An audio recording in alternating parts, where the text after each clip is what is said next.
Good evening and welcome to episode 6.1 of the Online Warriors podcast. Season 6 is upon us. You're probably wondering, why is there a new season? And, it's just we're turning over a new leaf. It's August. Isn't this being released on the first day of August? Is that what we're going with? I think it's going to be the 31st of July, but close enough. Yeah, you got to do the knuckle and finger trick. Come on. I've actually never known how to do that. There's that rhyme thing you can do too. I don't know any of it. I'm on a wing and a prayer over here. Episode 6.1. So welcome. As I said, this is an opportunity for a fresh start and some personal growth, but there's still three of us. And I'm Illeagle 86, and you've already heard both Nerdbomber and Techtic 1 hanging in the background. Heyo. Yeah, hello everybody. Got a lot to talk about this week. We're going to be discussing the long-awaited Zombieland 2 trailer, which I'm pretty excited about. We're going to talk about Roger Goodell, everyone's favorite NFL commissioner, and really the only NFL commissioner. They're facing the music over some non-calls last season that some people probably remember. And we're also going to be talking about the gameplay trailer for the Blair Witch game, which is also pretty exciting. Let's just dive right into it skip the pomp and circumstance and just dive right into Zombieland 2. So, first of all, we all watched the trailer. When did Zombieland 1 come out? It's been like 15 years or something. Not quite. I think it's been 10 years, but a very, very long time. And I feel like I've been waiting for a sequel to this movie forever, because I think they announced that they were interested in doing one pretty shortly after the movie came out and did really well. But then I think because of the cast and just how busy they were, it took forever to get everyone back together. Yeah, I did look it up. It's exactly 10 years. I know it's been in talks for a while, and I know at one point there was a TV show in the works. Did the TV show ever happen? There was a TV show that was being discussed, like one of those Amazon Prime things or something. It might not have gotten fully greenlit or something, but I don't think that one ever happened. Actually, I hadn't heard of that. I would have been super excited if it did come out, though. I'm hoping they start this one kind of like in SpongeBob, where the voice comes 10 years later. Because while the adult characters don't look like they age much, the little girl obviously is like a teenager now.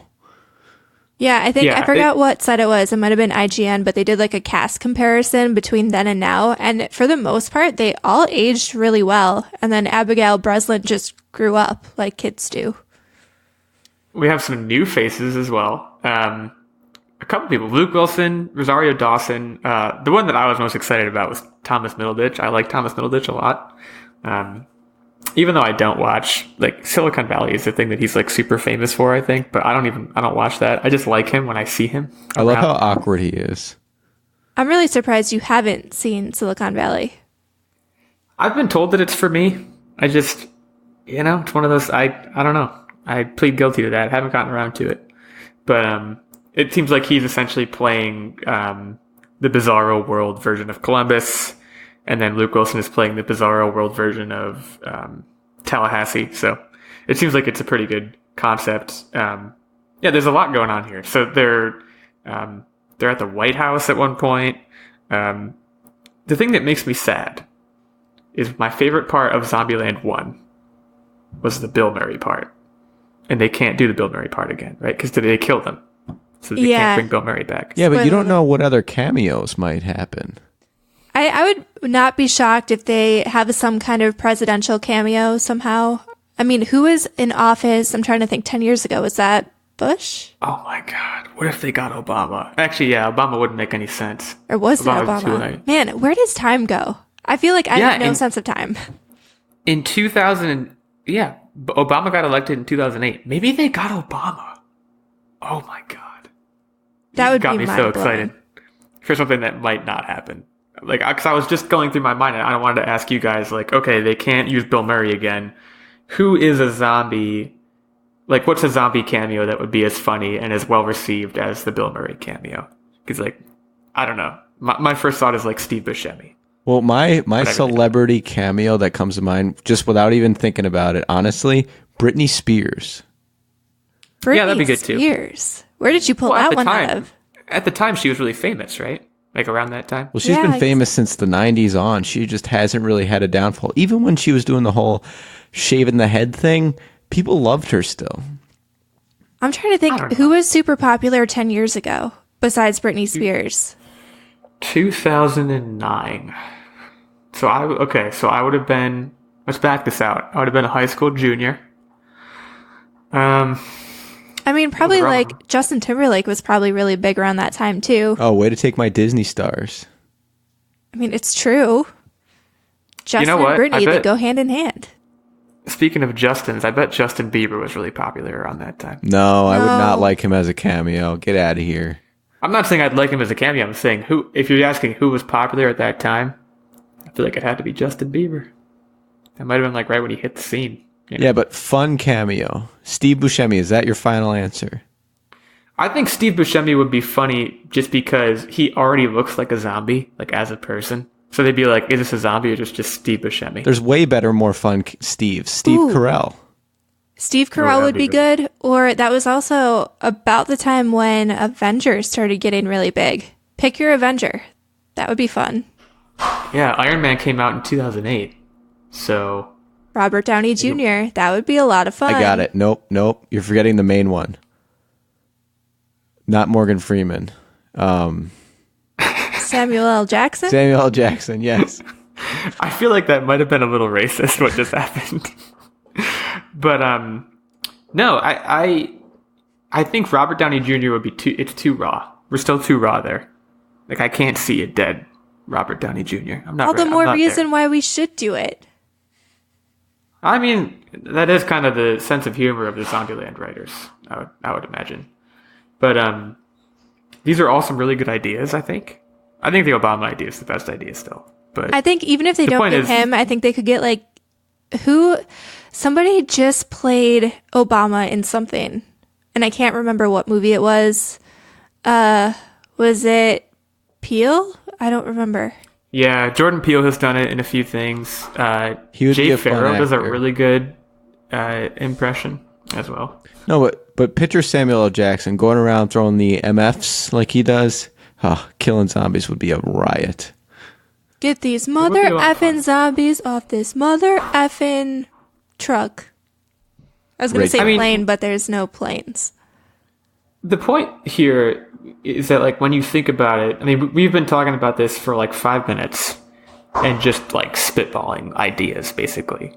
And it's been super, super easy. So it kind of like, to me, it begs, and I think some of these are good ideas. So like, it begs the question of why did it take them this long to get this going? And I did actually look, a TV series for Zombieland was greenlit in, looks like 2012. It was originally ordered by CBS, but then Amazon actually ordered a pilot, and it again had the original writers, Paul Wernick and Rhett Reese, who they're on Zombieland 2, and they also are responsible for Deadpool, for those that don't know. So I guess that's another thing they were up to, and that was why maybe some scheduling conflicts happened. Ooh, one more. Christopher Walken's. That'd be another good one. I don't like these zombies all over here. Get out of here, zombies. Well, so are you wanting because the Bill Murray cameo, I don't think he talked because he was like a zombie. You're wanting a cameo from someone who's still like alive. He talked. No, he was alive in the beginning. Yeah, Bill Murray definitely was alive and he talked. He was actually masquerading as a zombie so that the zombies wouldn't come after him. Oh, you know what? You're right. Well, I gotta watch this movie again. You have to do it quick because it's leaving Netflix soon. It's on Netflix? Apparently it's on Netflix. I always, every month I watch like what's coming and leaving Netflix for the next month, and Zombieland was listed as something that's going to be leaving. So it's definitely on there according to most lists that I saw, and I need to catch up before it goes away. I didn't know it was ever on. Check it out, folks, before it goes away. Or as Christopher Walken would say, check it out. You'll have fun. I mean, Zombieland was probably one of my favorite movies in the year that it came out, and even a few years after, because it was really heavily played on HBO, and I watched it all the time because it was one of those movies that you could just pick up when you're doing something. You don't have to watch the entire thing. Like if you caught the last half hour, it was still fun.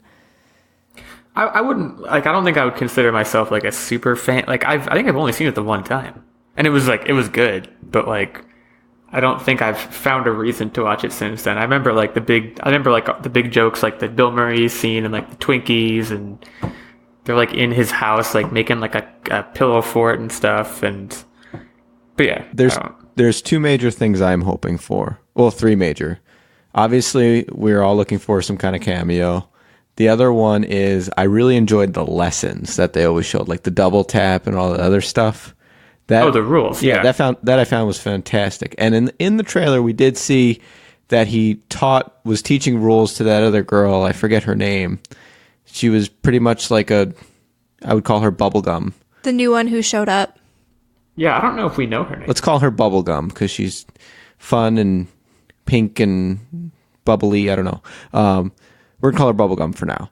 But he was teaching her the rules, which means they're probably going to be covered. The other thing that I'm hopeful for, which is my number 3, is that the plot isn't as black and white as we saw in the trailer. It seems like it's going to be, they have their family, they have their close-knit group. The one gets taken away from the group, and the rest of the movie is them trying to get her back. I hope there's more to it than that. So I just looked up what that girl's name is by going to the Wikipedia. First of all, her name is Madison, as in Madison, Wisconsin, because they're all named after cities. In doing so, I got spoiled for more than one cameo. So I would advise against doing that. If you're listening to this and you're like, oh, I want to know more about that, and you go look, I'm not going to say, obviously, but they got some good people. Is any of our guesses correct? I think one. I think there's one of these names here. I think we've said. Is it Britney Spears? I'm not gonna say anymore because I don't want to spoil the listeners for. It's Britney, bitch. A movie they might really be looking forward to. I'm just excited for more Tallahassee. I think he was the best character, and I think he's going to be more of himself. There's no reason for him to change based on who his character is. So. I'm overall just excited to see how these characters grew. And especially like if you think about when this movie came out, all of these actors, like they were obviously well established. Like Emma Stone, she was in Superbad. I'm not sure if Easy A had come out at that point. But she was pretty early into her career. Abigail Breslin was obviously still a child. Even Woody Harrelson, like he hadn't really caught his second wind. I think Hunger Games really propelled him back into the spotlight in terms of acting. So it'll just be interesting. And even like Jesse Eisenberg, I don't think he was in many movies. I think it was his like second movie after Adventureland or something like that. So it was his like breakthrough role. Yeah. So I think it'll just be interesting to see how these characters and how these actors have all developed, because I think they're all either Academy Award nominees or some of them are winners. I don't remember. I know Emma Stone has at least won one. She won, didn't she? Yeah, she won for La La Land, I think. Yeah. Woody Harrelson has to have won at least once. Jesse Eisenberg, I do not think has won. I think they've all at least been nominated for an award. So just to see how these actors have evolved. And honestly, they were some of my favorite characters. Like, I enjoyed Emma Stone in Superbad, but I didn't actually like her as an actress and go out of my way to like see movies that she was in until I saw Zombieland. By the way, I totally looked up the cast and I am very excited. That is all I'm saying. Okay. So you spoiled yourself along with me. Wow, thank you for doing that. Now I can at least talk to someone about it. Jesse Eisenberg was nominated for an Academy Award, by the way. He was nominated for The Social Network. He didn't win, but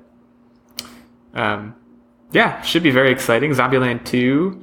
When does it come out? I believe it's October 18th, 2019, according to the show notes that I've got written down. I don't know if that's correct. Yep, that is correct. Just in time for spooky season. So will you guys be going to see it? Like, is this one of those movies that you're excited for enough to go see it like the weekend it comes out? I can't get there. I know that's kind of a wet blanket opinion, but it depends on what else is out. I guess it's a fair point. I know I'm at least super hyped, but again, I'm like a weird Zombieland super fan where I've seen this movie at least 20 times, if not more. The thing is, like, about that October release date, like, I feel like around that time, if I'm going to go to see a movie, I'm going to feel some kind of pull of like, okay, if I'm going to go see a movie, I should make it a scary movie because it's spooky season. You know what I mean? And like, Zombieland ain't scary. But it's got zombies. Joker's also coming out right around there too. Maybe this just makes me want to get like the Regal movie pass that just came out. I know that I'm not going to talk about this as like a new news thing, but they did introduce their own like movie pass subscription thing. You have to sign, and I know you just said we're not going to talk about this, but PSA, for those that heard that Regal has a new subscription and you're like going to go get it immediately. A friend of mine was like thinking about it. You have to, there's a year-long like non-cancelable period. You have to sign up for an entire year. Are you serious? Yeah. It's like, I think it's like $20 a month, but it also like they filter, there's like an $18 a month plan, $21 a month plan, and $24 a month plan. And which one you get is based on like, the $18 plan only has a certain number of theaters that are like in network for it. And then if you get the $21 plan, that number increases, and then 24, you have access to like every theater in America, essentially. So it's got like these three weird tiers. And I will say too, the Nerdbomber, the Regals near you are all tier 2 theaters. So you have to get the $21 plan. Well, that is just nonsense. It's not great. For those that don't know, I am an AMC Stubs A-list member. And nothing but great things to say about that experience. I think it's $20 a month, so it's like almost exactly the same price point. 3 movies a week, totally free. You get like free online reservations, free snack upgrades, and a whole bunch of other things. It's really great. So I will not be switching. But yeah, you have to get it for a year, which like, wow. See, I'm more of a month-to-month person because I tend to like wean off movies a little bit during the summer. I know there's like a whole bunch of big blockbusters that always come out, especially like Marvel movies. And I mean, even this summer, I've kind of gone a lot because of the Disney remakes. Aladdin, Lion King, Spider-Man. Yeah, this year has been kind of an anomaly in terms of my movie-going habits. But during the summer, I usually don't go to the movies at all unless it's like a thundery day. I'm usually outside. Drive-in. Yeah, or the drive-in, but that doesn't really count if I have something like this movie subscription from Regal. Shout out to drive-ins. Drive-ins are the greatest. They're the greatest. They should never die, and they're like basically dying. So go to a drive-in if there's one near you. I actually find that I have the same problem in the summer. Like, and I have A-list now, but I'm finding that I'm having a hard time keeping up with the costs of it because during the summer, like, yeah, there's a lot of great movies coming out, but I am establishing this huge backlog of movies. Like, I haven't seen Spider-Man yet. I haven't seen the new Tarantino movie yet. I haven't seen any of the Disney remake. Like, there's so many movies. I missed Midsummer. It's gone now. It's out of theaters, so I can't even see it, and I wanted to. So, like, I feel like I just have so much going on in the summer, and it's always so nice out that I don't wind up going as much, which you would not expect, because, like, summer movies are a thing. But anyways, Zombieland 2. Coming out in October. See it or don't. If you're excited about it, leave us a comment. Tweet at us. We're all on Twitter. We all have Twitter handles. Should I say what they are? I guess I kind of have to now. Yeah, might as well. Didn't really want to do. I'm at Illeagle. No, I'm at OW Illeagle 86. Nerdbomber is at OW Nerdbomber, and Techtic is at OW Techtic 1. Just OW Techtic. Oh, whoops! Shoot. OW Techtic. Hopefully they didn't just pause right then and go look for you and not find you. Hopefully they heard the correction. And then we also have our main at OnlineWarriors account. At OnlineWarriors1. That one does have a 1 at the end of it. I'm mixing them up. Keeping you on your toes with all the ones. If you search Online Warriors, it's probably going to pop up. I don't know for sure that it does right away, but anyways, go follow us. It's a good follow. Let's talk about Roger Goodell. Let's talk about the NFL. Because that is starting up. I think the first game is like next week or something. Or it's like this week. Training camps have started. It's a very exciting time for people like, I think all 3 of us are in fantasy football leagues and are going to be in fantasy football leagues. And we're also just general football fans. So it's a very exciting time. But some teams, I guess some cities, I should say, some states have not gotten over what happened last year. So for those that do not remember, or for those that might not be like the biggest NFL fans, in last year's NFC title game, which is essentially the game before the Super Bowl, the Los Angeles Rams played the New Orleans Saints. It's a great game, by all accounts. It's like back and forth, crazy offense, unbelievable. But it was essentially decided by a pretty egregious... I mean, I don't want to inject my opinion into this, but like, I think it was very, very clearly egregious non-call for pass interference. Basically, a receiver got mauled and there was no flag, and it essentially handed the Rams the title, or so the state of Louisiana says. So essentially now... I don't think it was just the state of Louisiana that said that. Well, right. I just told you what my opinion is on it. But I mean, imagine like watching that and living anywhere near New Orleans. So now there's a Louisiana attorney who is suing Roger Goodell and the NFL essentially over that non-call, essentially seeking $75,000, which would just be donated directly to charity. There's actually a former Saint who I believe it's ALS, and he has an organization that they would donate the money directly to him, or to his organization, I should say. So yeah, I mean, we're talking depositions for Goodell himself and for officials from that game. And I don't know what that deposition would really consist of. It would just be someone sitting down and saying, like, guys, what the heck happened? Like, if you haven't watched the play, go look it up on like YouTube right now, because it'll be easy to find, and you'll be like, if you know anything about football, you'll be like, wow, that seems wrong. Is that too far to say that? No, like, it was very obviously a pass interference, if not like a dirty hit, honestly. But I don't think it was, you can't say, well, the refs were in the pocket of someone, right? You can't really do anything, right? That's the whole... Why can't you say that? Because that's the whole thing with having humans making the calls. They're going to miss things. They're going to make mistakes. If anything, this should be a flagship starting point to having computer automated things where it just says, yep, that's against the rules, black and white, this is the call. Do you know any computers that would be capable of doing that in real time with like any degree of... Because like then you have a problem of like, people aren't going to trust this computer. Well, I hear what you're saying. You could start with simple things, right? Like offsides is an easy one. It can track the ball and it can track the location of the players. Just don't cross this point. This is where the marker is. Black and white. Sure. And you could start taking the steps to have all these calls, and then the more complicated ones, right? Like the wrong type of hit. Well, you've already got the foundation. It's an easy switch. That's my opinion. Well, I mean, even if you automated stuff like first downs, third downs, like if you had some kind of tracker in the ball so that the refs wouldn't have to worry about placing the ball and trying to figure out where to spot it. And like you said, like the offsides, that's super easy. If you can take out the easy calls so that the refs can focus on just looking for these dirty plays, then it would make the refs' jobs easier. So then you wouldn't have to necessarily worry about the computer trying to make difficult calls and like figure out body patterns or something, because that would take a lot of machine learning to try to figure out like what kind of hit is dirty or not. But you could make it a lot easier for the refs. I like that idea. Split the work. That said, I still do think, so in my opinion, and I'm not a Saints fan, so I'm not biased, but I do think that there was something shady to try to set up Tom Brady.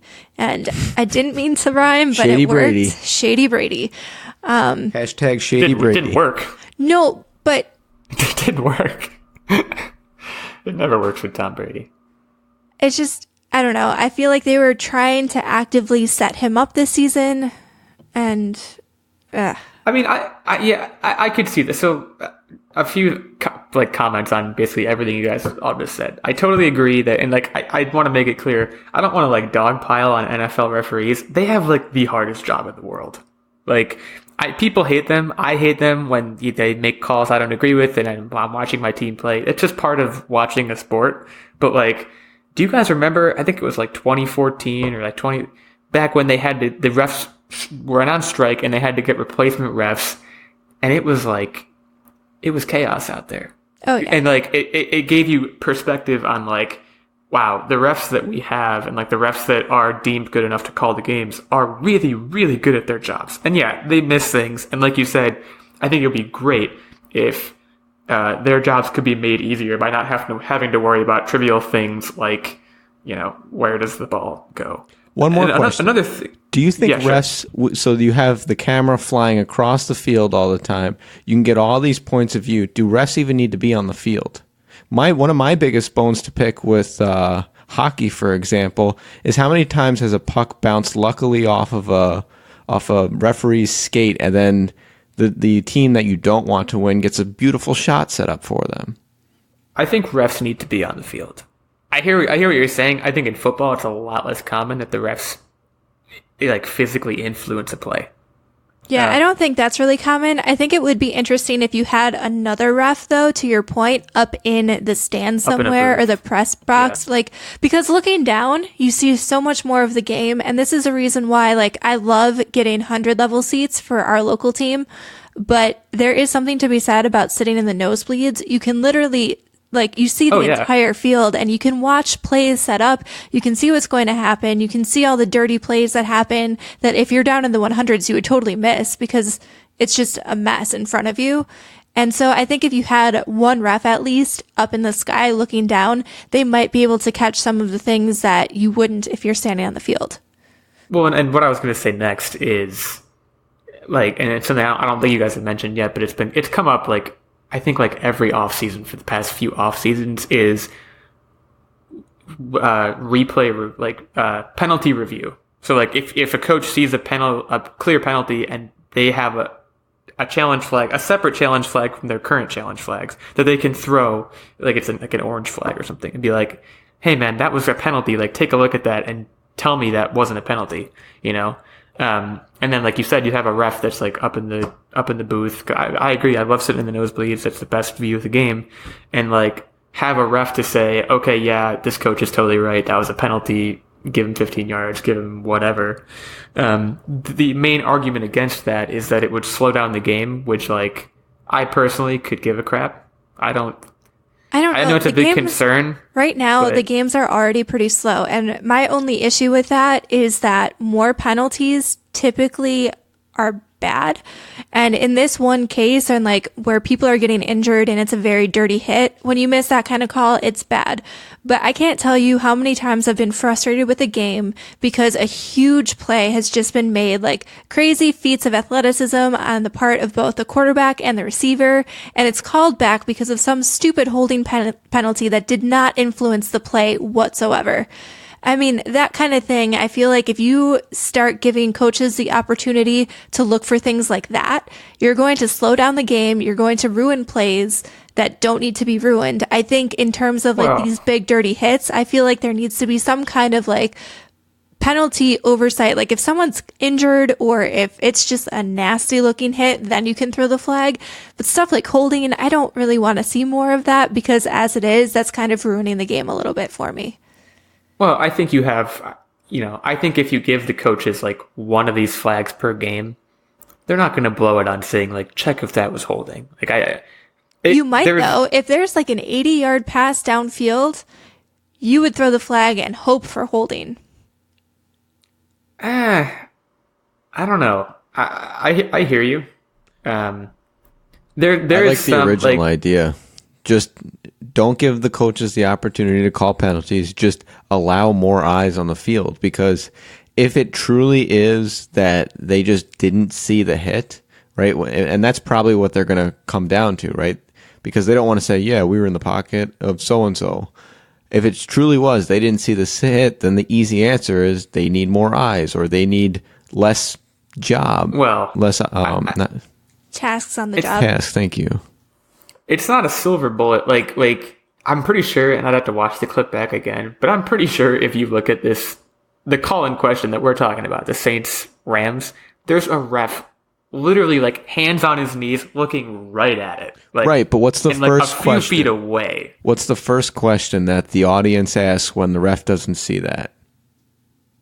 Do you need glasses? Are you blind? Are you blind? So chances are he was blind, and people are just being insensitive. I mean, I will say, and this is probably my conspiracy theory hat on, but as someone who really, really does not like Tom Brady, and I do think that he is a cheater, and that has marred all of his accomplishments in my eyes. Like, I'll give him credit for being athletic into his 40s. I'll give him credit for things he's accomplished. But the fact that he and Belichick have resorted to cheating means that he is not confident enough in his abilities to carry the Super Bowl home on his own merit. That said, I think it was kind of strange where the New Orleans Saints were probably the team that could have contended against the Patriots the best. And not that the Rams are a bad team, but clearly based on the outcomes of the Super Bowl, they were not a good match to take down the Patriots. So I'm not sure I'm willing to go that far. Just the Saints were projected to beat New England by many different professional sources. I will say this. And if you guys don't agree with this, we can edit this out. It is the official stance of the OnlineWarriors that we do not like Tom Brady here. So yeah, it's obvious we don't live in Boston. If you want to unfollow us, I over that, I guess go ahead. I'm not changing my mind.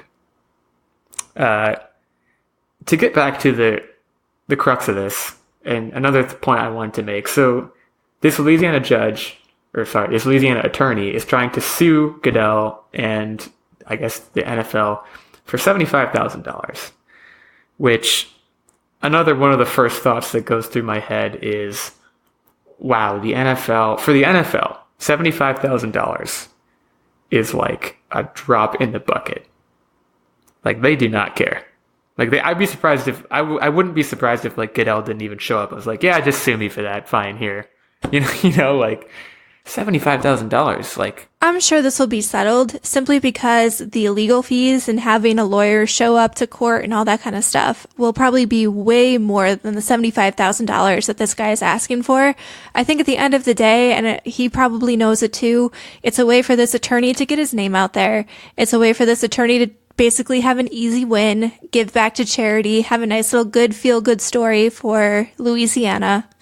Like, I think they have to settle. I don't think they would waste money on this. And the terrible public perception that would come from any kind of deposition. Fighting it. Yeah. Like, they're going to mail this one in. Now, the question is he going to shave his cut off the top before he donates it to charity? I think with the publicity that this has gotten, I would say no, because he's already said to multiple news outlets that he's planning on donating the entire thing to charity. And at this point, that probably looks terrible. And I'm not a lawyer, so I can't speak to how much they make, but I would assume that the publicity and the new business that he'll probably get just from people who are like, oh, this is the guy who screwed over the NFL. I want him on my case. Like, he'll make more money than he could if he skimmed some off the top. I mean, I would like to think, too, that this attorney is like, he's probably like a diehard Saints fan. He's like doing it for the principle of the thing. He's like, we got screwed and you're going to pay for it. And like, he probably doesn't care about the dollar amount that he's suing for. He probably just wants people to know that like, yeah, they knew they couldn't win this, so they settled because we were right, and like, you know, become a local hero or something. I don't know. But I mean, I give him props. I don't even live in Louisiana, and he's already a local hero in my heart. Well, there you go, Louisiana. I wish we had his name because we could like call him out by name. But we do have his name, Antonio Lemon. Oh, what a great name! Also, is an amazing name. That's a super like New Orleans name, Lemon. Yeah. So yeah, shout out to our guy Antonio. Good luck in the big case. There are many more cases to be levied against the NFL if you are interested, I imagine. Let's talk about one of our favorite people, Mr. Ben Checkness, our Patreon producer. Shout out to Ben. So Ben is super cool. Ben supports us at the highest level. He is supporting us on the night level, and as a result, Ben gets access to. He's a producer, so he gets shouted out in every episode. He will soon be guesting on this show. He's approaching that point. I think if you support for 3 months, yep, you get a chance to come on the show. He gets some input into our game that we play every week. He has access to secret segments, which are uploaded monthly, and also to vlogs, which are uploaded monthly. And my vlog for July is about to drop, guys. Get excited. I don't want to tease it too much, but if you listened to my secret segment from June, it's going to be essentially more of the same. It's going to be an embarrassing story from my past. And this one has visual aids, so very exciting. At the Squire level, which is one below Knight, you still have access to, I believe, both the secret segment and the vlog. And then down at the page level, you have access to just the secret segment, question mark? Yep, that's correct. Exclamation mark. Exclamation. I think we said the same exact thing last week. I think so. If you want to support us on Patreon, head over to our Patreon, and we really appreciate it. Doing what we do is much easier with your guys' help. So thanks for that. And speaking of great things, let's talk about Podcoin.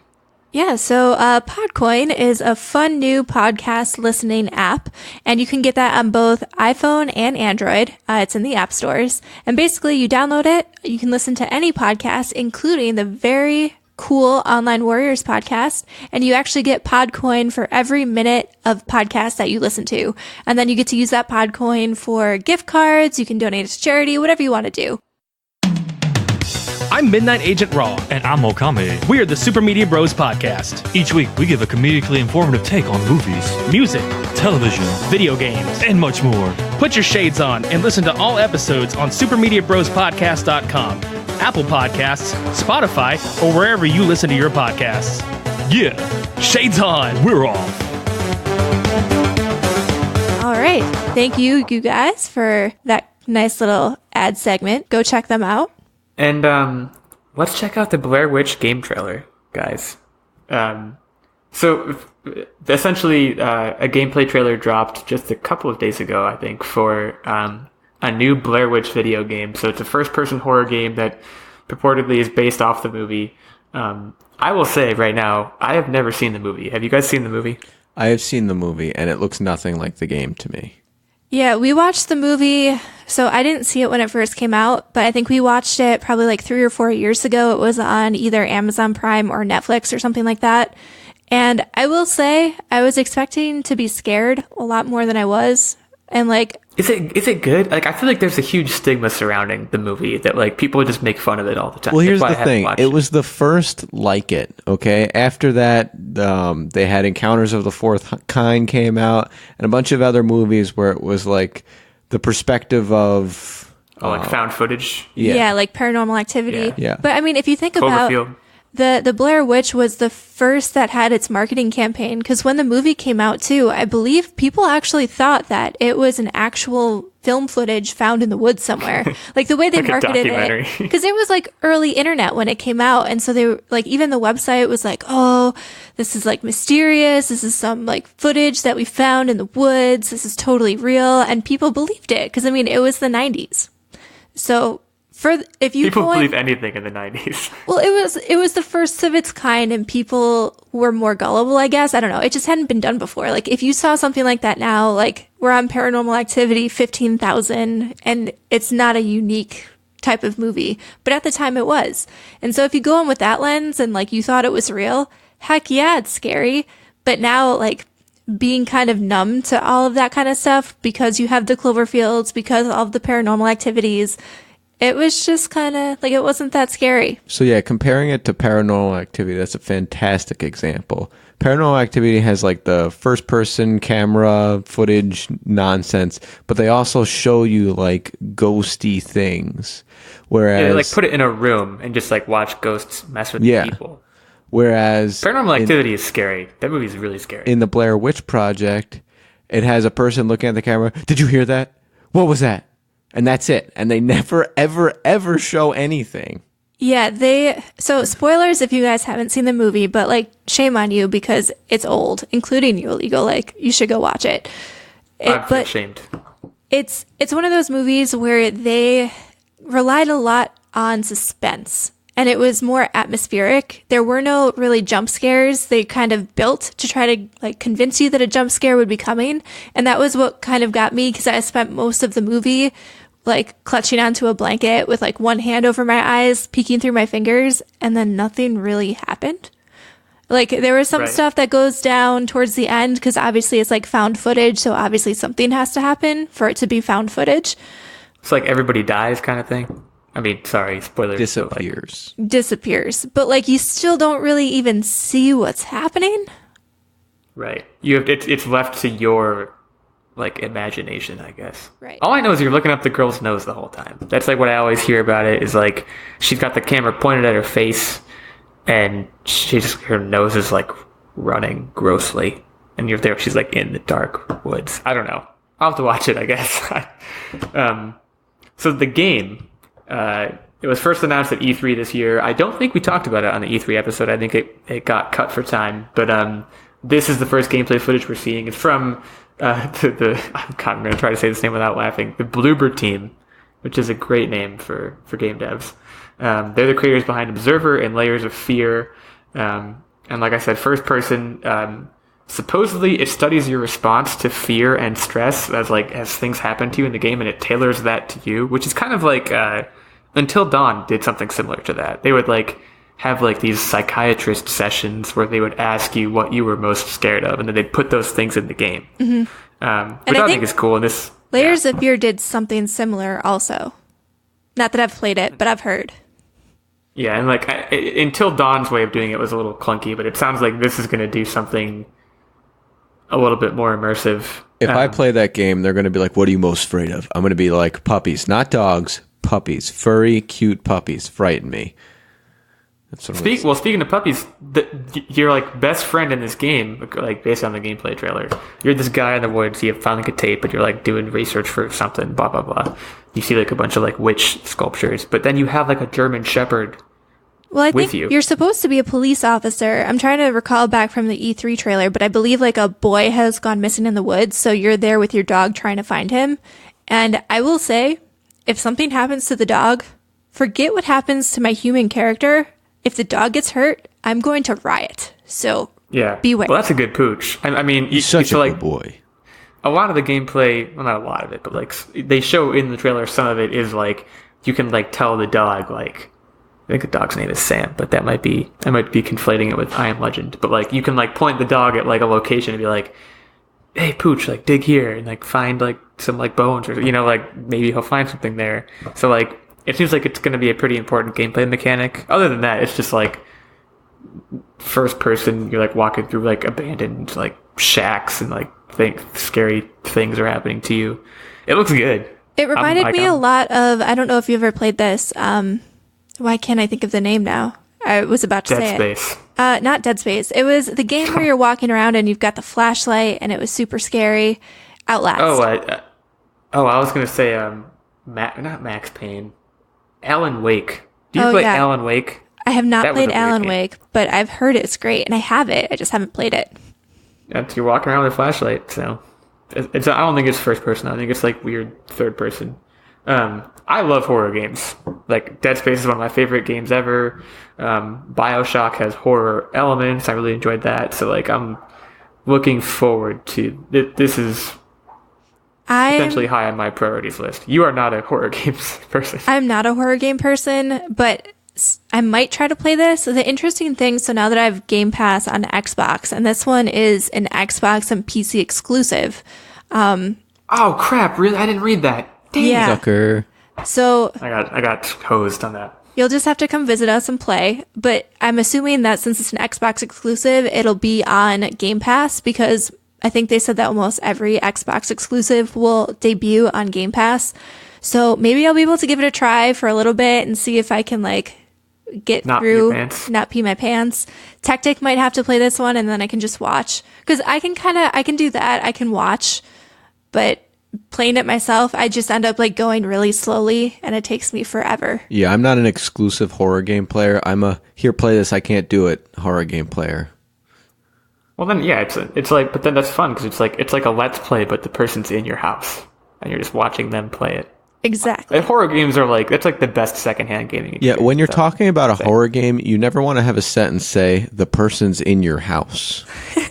That's terrifying. The lights are off, it's thundering outside, the power goes out, the person's still playing the game somehow. Well, that's why I couldn't get through Until Dawn. I know this is kind of a tangent, but like it was dark. I was in my downstairs room, which is like half underground. There was a window. Creepy basement. Yeah, that's a creepy room to play that game. It's a creepy room. And like the lights were really low down there and everyone else was in bed. And I kept thinking like I saw shadows out the window and it was freaking me out, man. Just freaking me out. That game is like, it's not the scariest game I've ever played. It's like reasonably scary. Scarier than Amnesia. I didn't think Amnesia was that scary. But yeah, Blair Witch, coming out August 30th, 2019 is apparently the release date. So coming pretty soon. So if you're into horror games, if you're into any of the games we've mentioned, check it out. Let's talk about what we've been up to. Let's do our What Are You Up To Wednesday segment. And guys, I think I'm going to start today because I'm really excited. Do it up. Got some big news. I won my first ever pub trivia night. Congratulations. It's huge, guys. It's a huge deal. How many teams showed up? There were the tables were labeled, and we were table 28. So what I can report is there were at least 28 teams. So the format was you could only have up to 6 players on your team, and the theme was The Office, like the TV show. And let me tell you, I have never been more suited for a trivia night than The Office. I'm like one of those people that's probably watched the show all the way through, like, I don't know, between 10 and 15 times. That's just an estimate. I just finished it again. It's just like my happy place. I watch it when I don't want to pay too much attention.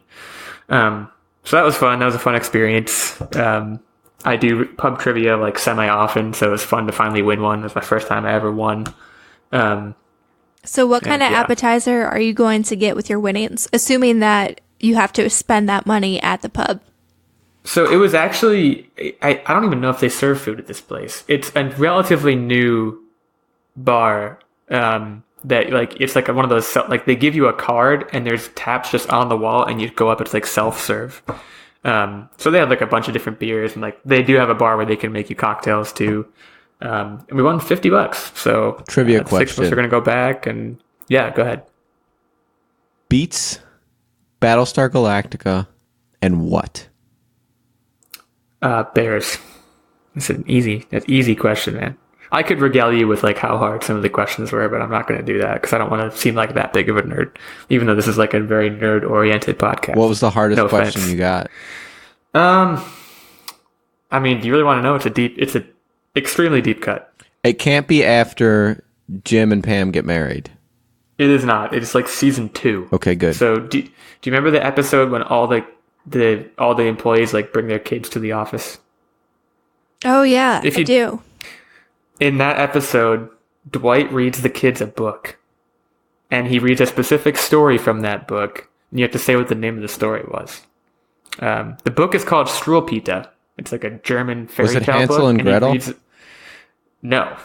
This is actually fun. If anyone is listening to this podcast and they know what the answer is, no cheating, no Googling, drop me a line on Twitter, or drop us a line on like Instagram or any of our social media accounts, and I want to see if we have any office nuts out there. So yeah, that was a really fun thing. And then just one additional update is my girlfriend and I have started playing Overcooked, which, have you guys played Overcooked?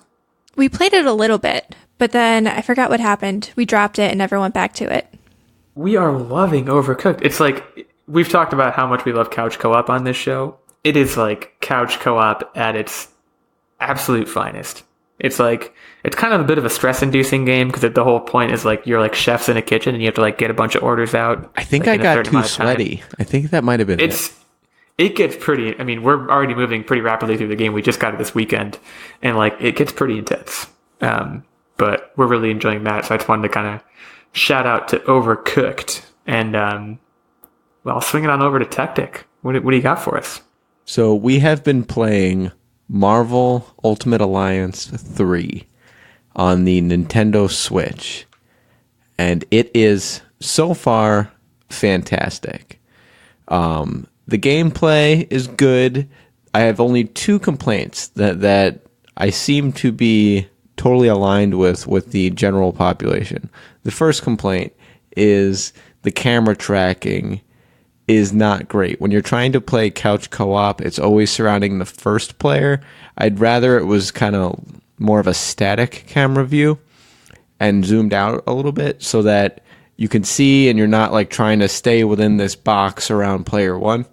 Yeah, I will say, because a lot of the places where you're like fighting people are pretty, like, they're rooms. It's not like you have this giant area. So there's no reason why the camera couldn't be zoomed out, because it is really frustrating when you're trying to go get a guy in the corner, but you can't because the camera is limited to player one.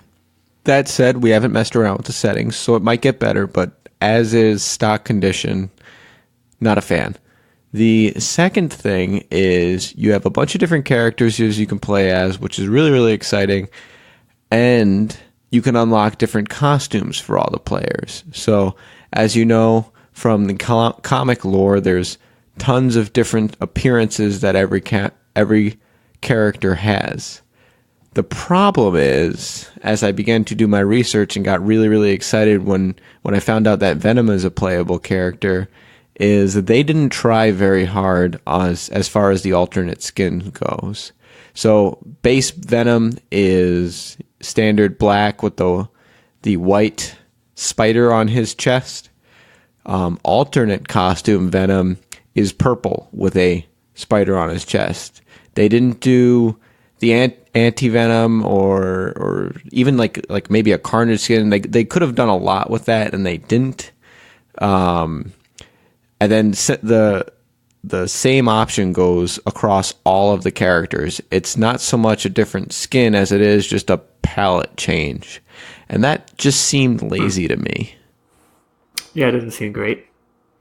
But I mean, overall, I will say the gameplay is fun. I mean, it is what I expected it to be. Knowing what the previous games were like, it's a very button mashy type game, but there is enough of a challenge, especially when you get into, I believe it's like rifts or whatever. There's like a challenge section of the game, and they're actually pretty difficult.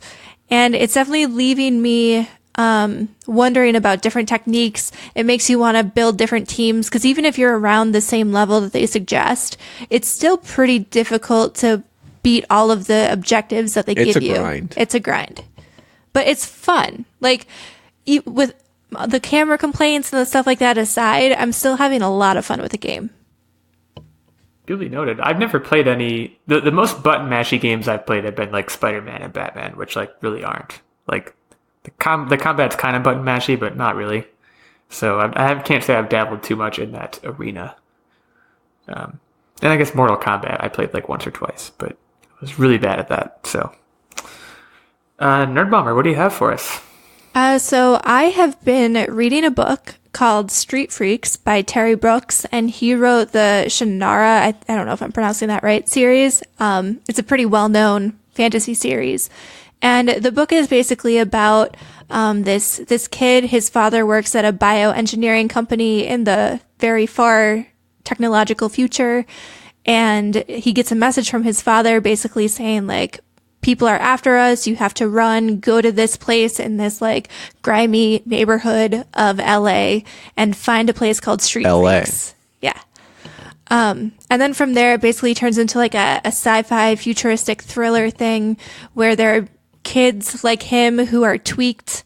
They have like cyborg components. There's one kid who's a robot with a human head. There's another kid who's been like genetically modified to be like a super soldier, but he didn't have like the killing gene, so he was discarded. Does he find out that he was tweaked and he didn't know it? I don't want to give any spoilers away, man, so I'm just going to not answer that question. The thing that I've found interesting, so I obviously enjoyed the book because I finished it in a weekend, but I picked it up in the library in the adult section, and just warning, if you're not a young adult fan, which I don't care either way, I read young adult books all the time, no shame. Well, because you're a young adult. But there's definitely, in the very beginning of the book, it does feel like it's a more teen-oriented book, and then it finishes weirdly mature. Like, there's a lot of mature themes at the end. So it's kind of an in-between book. I did enjoy the plot. Some of the writing was a little wonky. It was very just like kind of choppy. but in like kind of stream of consciousness. But overall, I thought the story was pretty good, and it's a one-off, which was exciting because I just came off the Tyrion series, which was a super long 3-book series that I did enjoy. But just having something like standalone was kind of cool. The world I thought would be interesting. I'd be very pleased if they somehow adapted this into a movie because I think it would be interesting, or even like a book. Or not a book, a game, like a game based off the book where you could have a character that could be tweaked in ways that like these kids were tweaked. It'd be fun. I would definitely recommend. Check it out. This dude has written so many books. It's like honestly crazy. He has like, all of them are the Shannara series, but still, like a lot of books, guys. If my theory is correct, it sounds very Marvel-esque. Where it's like, kid was born, father did modification when he was young, father's gone, kid has superpowers, got to figure it out, and uncover what happened to his dad. I mean, I will say that the plot is somewhat predictable. So it is pretty easy to figure out when you start reading, like you kind of know what's going to happen. But the characters overall I thought were pretty interesting. I liked them all. There was no character that was just like, oh, you're super annoying. So that's always a perk. Sometimes you read books and you're like, I can't stand this character, but... In the theme of today, were there any bionically modified puppies? Unfortunately, no puppies. No animals whatsoever. But I would recommend the book especially if you're like a plot-based reader. I would say definitely check this out. It moves super quick. Like I said, I got through it in a weekend. Granted, I read a lot this weekend, but I got through it in a weekend, and I would definitely recommend. Well, there you have it. Shout out to Street Freaks by Terry Brooks. Before we move into our game to close things out, we do want to give a brief update on the Fantasy Movie League, and there's some exciting news, guys. I mean, just crazy. Techtic won his first week. So let's just give him... Brought me to second place, my home. My sweet, sweet round of home. Applause. Yeah, so I was right behind you this week. I came in second on the week. But overall, Nerdbomber, what happened this week? I don't know, man. You were down at 6th this week. I did not anticipate Lion King having as rough of a weekend as it did this weekend. So Nerdbomber was way down in 6th this weekend, but overall, she is still in a very comfortable first. There are 2 weeks to go, and she's $20 million up on Techtic. So, still probably feeling pretty comfortable. Techtic is only 3 million or so, between 3 and 4, ahead of Devin Reed, who's really just right there with you. Spitfire is down, down at 626 million, so 100 million or so behind Nerdbomber, so quite a big gap there. And then I'm down at 593, so quite a bit a ways from him. I'm down at 5th. That's probably where I'm going to be staying. Let's be honest. The folks keeping tabs on this are real into what's going on between myself and Devin Reed, because that's where the high stakes, close competition's at. I mean, I will say, looking at the list here, easily the closest gap. And it's like not even close. Because after me, there's like almost 200 million drop. So, more than 200 million drop. So, after 5th, it really drops off. You have Hipster Pop Geek, Mecha Yoda, Question You're Welcome, and looks like a newcomer, K-Techlitz, is down at the bottom with 0. Maybe just trying to get there. I'm just going to call them Techlitz. I'm going to say, though, so you're looking at the overall, but we've had a lot of people join this season after, like, well into the season. And so looking at just the weekly rankings, because that's what, I mean, the overall is great, but I kind of just more focus on the weekly. And Mecha Yoda came in 3rd place, and he was pretty close. He was only 1 million behind you, Illeagle. Yeah, there were quite a few people that were close. And Spitfire was right next to him. Like, they were within, like, $60,000, and then Devin Reed was within 1 million. So it was just me and Hipster Pop Geek down in the bottom. Next season's going to be close. It really is. The top 5 this week, was all within 5 million. And I think some people are just kind of getting their account set up, getting ready for that season. That'll be season 3, right? Yes, I believe so. And that's going to start August 10th August 17th and 18th, I think, that weekend. So we have 2 more weeks to go here. We're going to finish things out, and then we'll start season 3 with what looks like quite a few contenders. Right now we're at 9, and that 10th slot could be yours. So if you're interested in playing Fantasy Movie League, head on over to Fantasy Movie League, and our league name is Online Warriors Podcast, and it's a private league. But the password for the league is podcast, all lowercase. So definitely check it out. We'll be happy to have you. Yeah, come join us. With that said, I'm super excited. This is probably the first time I've hosted like a real trivia game in quite a long time. That's because you've been doing terrible. I know, but I did great last week. We both did great, but I did better. Yeah, you were getting on the nose answers. Yeah, so I'm super excited. This week, Ben did not get a vote in time, so I arbitrarily chose the topic for the quiz, and it is going to be Apollo 11 trivia, because we actually had something super exciting happen to us over the weekend. On our Instagram account, which is at OnlineWarriors Podcast, we actually had an Apollo 11 astronaut follow us. So we were super flattered, super excited. We're all aerospace enthusiasts, like love space, and it's freaking exciting. So shout out to Michael Collins. Thank you for following us, and in your honor, we will be doing Apollo 11 trivia this week. Hopefully we'll do it justice. Yeah, Michael, if you're listening, I'm sorry. I know Nerdbomber just said we're all aerospace enthusiasts, and we are, but I am not optimistic going into this. I'm not feeling very smart on this. So let's see what happens. Okay, so these are all number-based trivia statistics that I will be giving you. We're going to do another Price is Right style quiz where whoever is closest without going over will win. But if you go over, you bust. So I've got 7 questions. I did an odd number, so we'll make it easy to see who has the best out of 7. So I'm going to do the first one. According to PBS, how many people would need to be involved if the Apollo 11 moon landing was a conspiracy?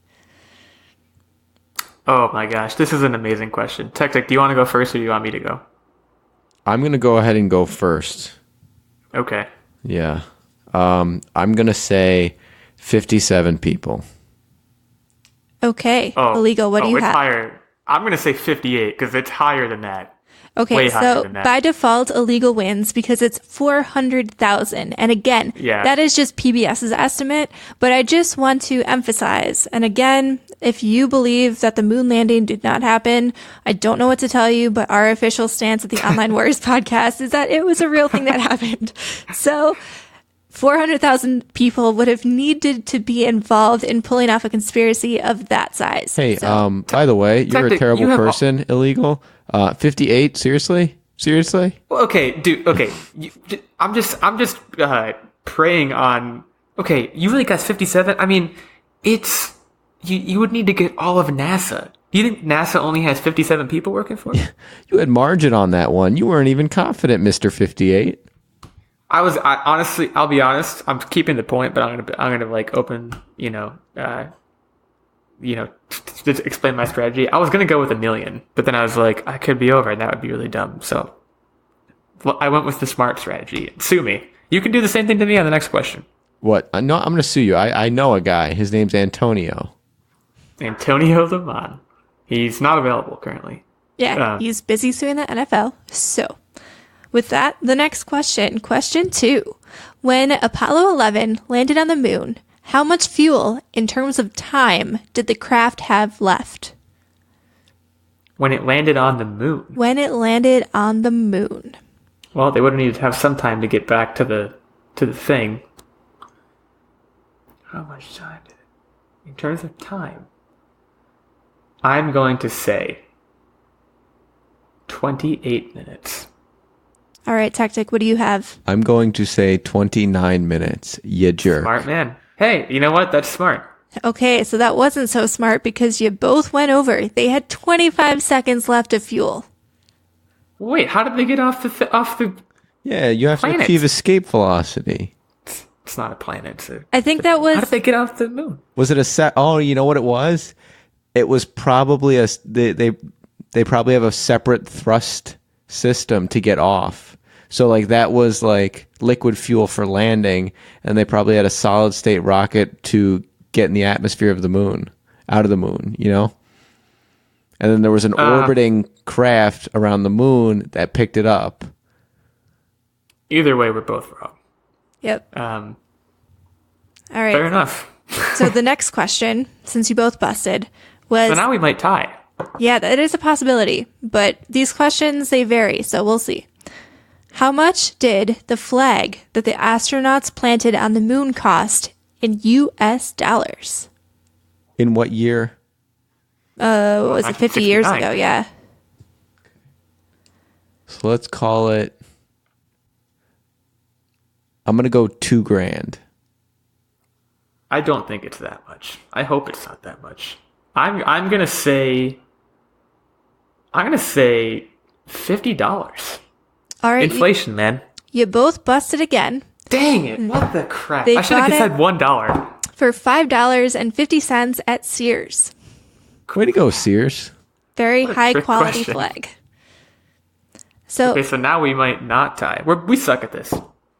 I mean, I did say this is all over the place, so you never know. For how many days were the astronauts quarantined after returning from the moon? Oh crap! If you I saw just First read about Men this. or First Man, you should have a good idea. I didn't. Techtic, did you see this movie? Well, you're guessing first. He did see this No, movie, though. I guessed first on the last question, didn't I? No, Techtic did. Oh my gosh, you're right. Oh crap! I'm guessing first, so you're gonna make me look a fool. You know what? 60 days, 2 months. I'm going to guess 30 days. All right, you both busted again. It was 21 days, so 3 weeks they were quarantined. I remember it was something like a month. Yeah, I mean 3 weeks, but that's 21 days. Math checks out. Crap. All right, so moving on to the suck. next It's not one, 21 which days in a month. I hope you don't bust on this one. But I hope I win 1-0. I hope that's how this ends. how many Let's keep- full hours was the Apollo 11 mission? From like takeoff Yes. to landing on the moon to returning. How many full hours was the Apollo 11 mission? Door to door. Do do do do do do do do do do do do. I'm going to go with 96 hours. All right, Illeagle. really- What do you got? I'm really glad that you went first. I think that's a really good guess, first of all. I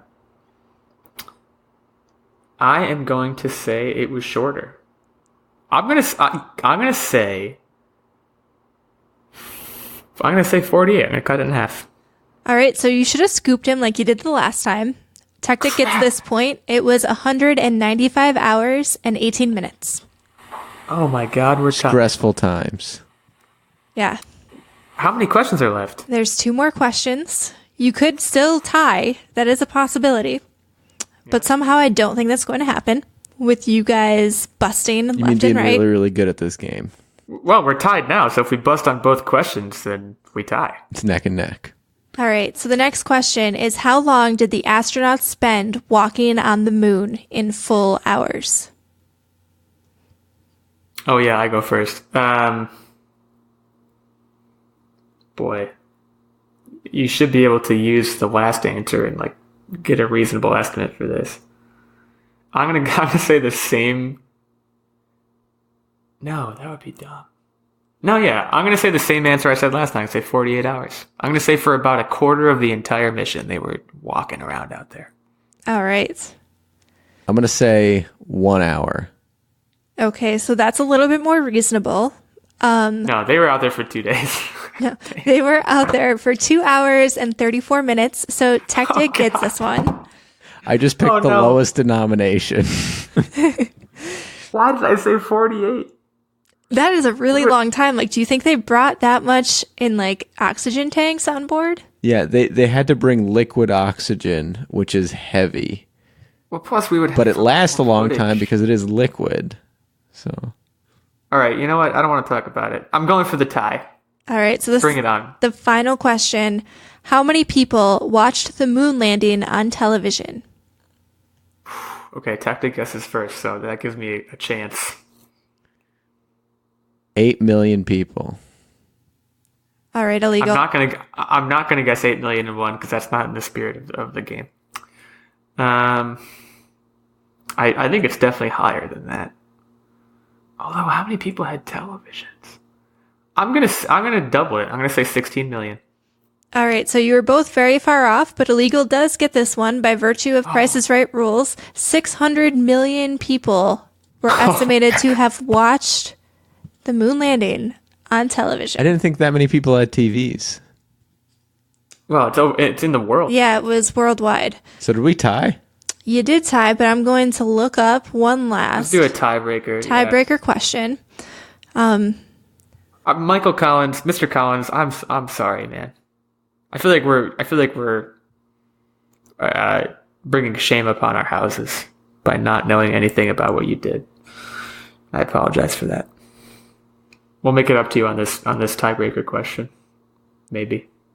Hopefully. All right, so the tiebreaker question is, how many lunar orbits did the Columbia make?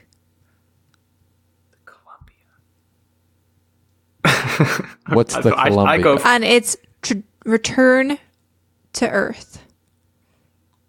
I go first on this, and I'm not even sure I understand the question. So this is really good. How many lunar orbits? How many orbits around the moon did the Columbia, which was the rocket ship? Apollo 11 shuttle? Yes. Oh, okay. Well, then one. One. I'm saying one. I'm saying it did a quick lap and. Well, I don't know is this like from when it picked them up or during the whole mission? Oh shoot! Yeah, I screwed up. Just say 2, man. I earned this defeat. You're asking me more information than I have in front of me. I'm gonna go 3. All right, so they did 30 lunar orbits. Dang. All right. Yeah, I deserve that. God. Congratulations, Techtic. You earned that one. It's not a big deal. Don't make it a big deal. All right, congratulations, Techtic. You have officially won Apollo 11 trivia. It's because I'm kind of a badass / genius. Continuing my losing streak. It's now extended to 2. It's not that high of a losing streak, so I'll be fine. Another shout out to Michael Collins. Thank you for following. I hope we did you justice with our trivia. We appreciate you. You're awesome. We have so much to learn still. I know the Apollo 11 mission was awesome. We're mind blown that you're following us. We're honored, etc., etc. Thank you so much. And thank you to all our other listeners and followers as well. We really appreciate all you guys, and we love doing this. So we're looking forward to doing it again next week. And until then, we'll have a good week. Yeah, if you guys enjoy what you hear, don't forget, would appreciate if you can share with your friends or your family, give us a review on iTunes or whatever platform you listen on, and don't forget to check out our Patreon. Like Ben, you too could support us, get some exclusive content, and really help us along and support our podcasting endeavors. So thank you guys, and we will see you next week. See ya.